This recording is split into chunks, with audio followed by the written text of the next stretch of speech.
Presiden ingin benar bahwa pembangunan Indonesia di bagian timur, khususnya Papua, juga bisa kita fokuskan, terutama hadirnya daerah otonomi baru, 4 provinsi baru yang juga perlu perhatian pemerintah, dukungan infrastruktur, baik infrastruktur dasar, termasuk lahan yang terus disediakan, perumahan, sama dengan pemerintah agar proyek-proyek infrastruktur tadi bisa dijalankan dengan baik.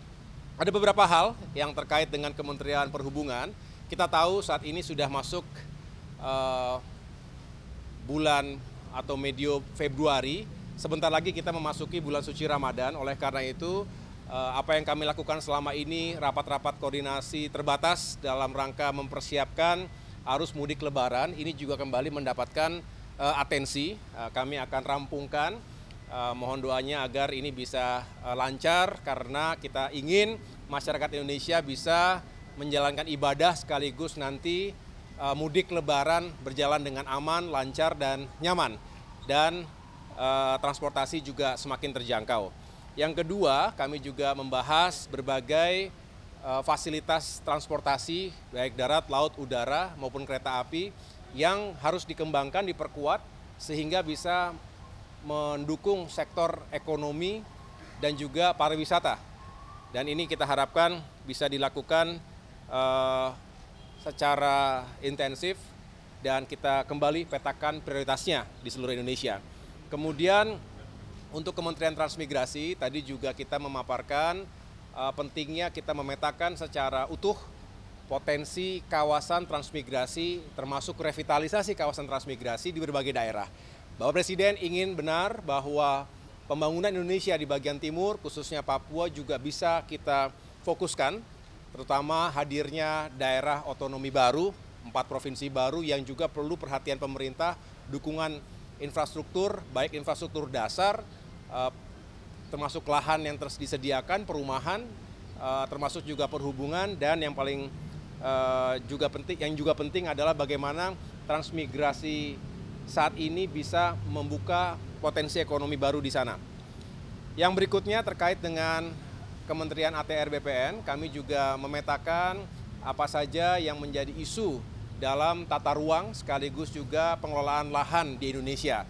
Kita tahu berbagai kepentingan, baik itu lahan hunian, lahan industri, dan lahan perkebunan, termasuk juga yang harus tetap dijaga agar keseimbangan alam tetap terjadi, dan disinilah kompleksitas sekaligus tantangan bagi Kementerian ATR BPN.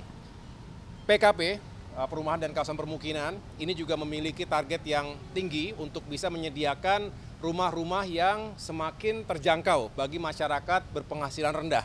Kita ingin melakukan pembangunan 3 juta rumah dan harapannya dengan skema yang berpihak pada rakyat kecil, termasuk dukungan dari berbagai pihak karena tentu Kementerian PKP tidak bisa bekerja sendirian, termasuk hadirnya Kementerian Dalam Negeri tadi, Mendagri, untuk memastikan pemerintah daerah juga dalam satu frekuensi yang sama, menghadirkan rumah-rumah rakyat, mengentaskan permasalahan backlog perumahan, sekaligus menghadirkan perumahan yang semakin layak huni bagi rakyat kita.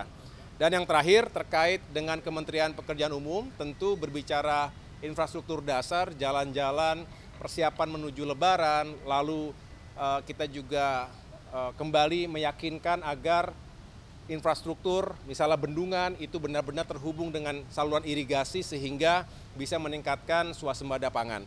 Dan yang lain-lain yang tentunya membutuhkan perhatian dari sektor pekerjaan umum.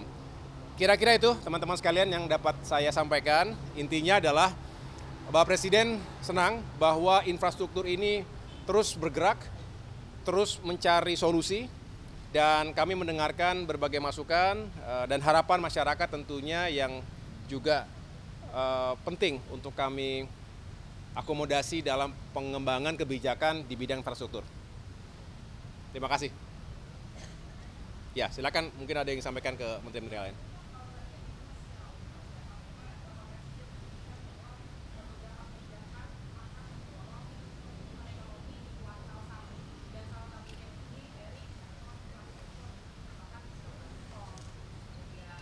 Apa? Oh,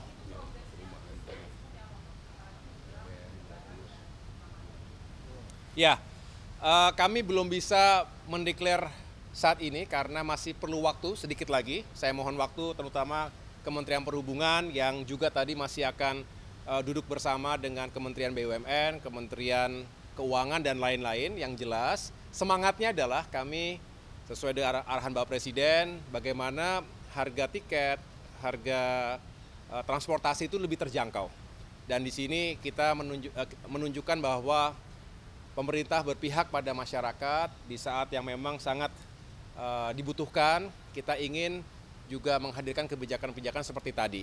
Nah, Nataru yang lalu juga sebagai bentuk bahwa walaupun dalam masa pemerintahan yang baru beberapa minggu saja, tapi kami berupaya yang terbaik. Oleh karena itu, kami sedang merumuskan, menuntaskan segala koordinasi karena semua harus dihitung dengan tepat, dengan cermat, dan pada saatnya akan kami umumkan kepada masyarakat. Kenapa? Segera.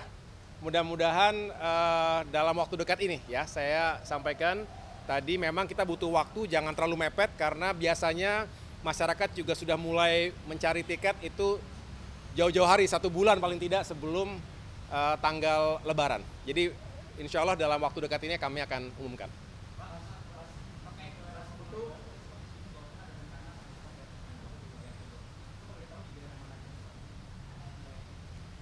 Daerah otonomi baru yang dimaksud tadi ada 4 provinsi di Papua. Ada Papua Tengah, Papua Pegunungan, Papua Selatan, dan Papua Barat Daya. Bukan daerah otonomi baru, Pak. Pembangunan ibu kota. Ya, jadi 4 provinsi tadi kan merupakan daerah otonomi baru. Nah, yang belum hadir ini kan center ataupun pusat-pusat pemerintahannya. Nah, disinilah memang diharapkan pemerintah setempat, pemerintah provinsi misalnya begitu, sudah menyiapkan lahannya. Nah, memohon kepada pemerintah pusat termasuk Kementerian PU untuk bisa membangun pusat pemerintahannya. Berarti kawasan gubernurnya, kawasan DPRD-nya dan lain sebagainya termasuk tadi MRP ya, masyarakat Majelis Rakyat Papua. Jadi artinya ini semangatnya adalah bagaimana pemerintah bisa segera bekerja secara optimal setelah ada lingkungan yang dipersiapkan secara infrastruktur.